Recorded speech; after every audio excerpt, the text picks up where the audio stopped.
মঞ্চ থেকে সতর্ক বার্তা মুখ্যমন্ত্রীর। জনবহুল স্থানে উচ্চ স্বরে মাইক বাজানো নিয়ে কঠোর নজরদারির পরামর্শ। এর মাঝেই বার্তা উপেক্ষা করে বাজলো কান ফাটানো ডিজে, লাউডস্পিকারের মাইক, সঙ্গে পড়ল বাজিও। শব্দ দূষণ নিয়ে বিশেষভাবে উদ্বিগ্ন মুখ্যমন্ত্রী মানিক সাহা। গত শুক্রবার দূষণ নিয়ন্ত্রণ পর্ষদের এক পর্যালোচনায় সমস্ত রকমের দূষণ নিয়ে প্রশাসনের নজরদারি বাড়াতে পরামর্শ দেন তিনি। শনিবার ফের রবীন্দ্র ভবন থেকে এক দফা সতর্কতা জারি করেন। তবে মুখ্যমন্ত্রী ফিরে যেতেই গোটা রবীন্দ্র ভবন চত্বরে শুরু হয়ে যায় উচ্চ স্বরে ডিজে, লাউডস্পিকার।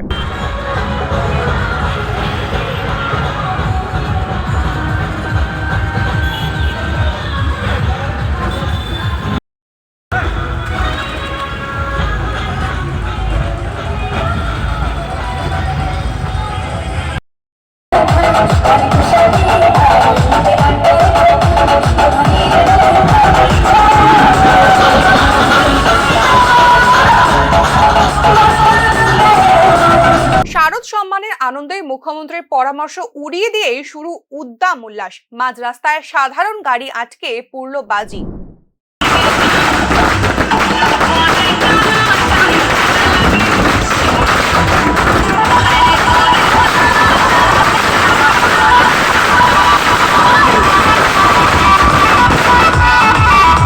এদিন শারদ সম্মান অনুষ্ঠানের মঞ্চ থেকে আলাদা করে শব্দদূষণ নিয়ে সতর্কতা জারি করেছিলেন মুখ্যমন্ত্রী। তবে কার্যত মুখ্যমন্ত্রীর নিষেধাজ্ঞা অগ্রাহ্য করেই চলল ধুমধাম করে বাজির উৎসব।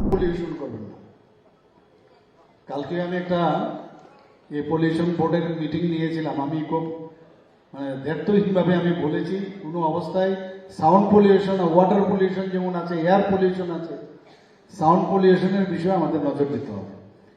প্লাস্টিক থেকেও আমাদের নানা রকম সমস্যা হয়। প্লাস্টিক দূষণ যাতে হয় তার জন্য আমরা তার ব্যবস্থা নিয়েছি। তো সব দিক দিয়ে ক্লাবের সবাই যেহেতু এত সুন্দরভাবে পুজোটা করলেন, সেই দিক দিয়ে আমি বলবো যে যার শেষ ভালো তার সব ভালো। উপস্থিত ক্লাব কর্তারা মুখ্যমন্ত্রীর পরামর্শে আমল দিলেন না, আর এসবের ওপর পুলিশের কোনো বিধি নিষেধও দেখা গেল না এদিন। তবে মুখ্যমন্ত্রীর বার্তায় যদি না মানা হয়, সেক্ষেত্রে রাজ্য আগামী দিনে চরম উচ্ছৃঙ্খলতার শরিক হয়ে থাকবে।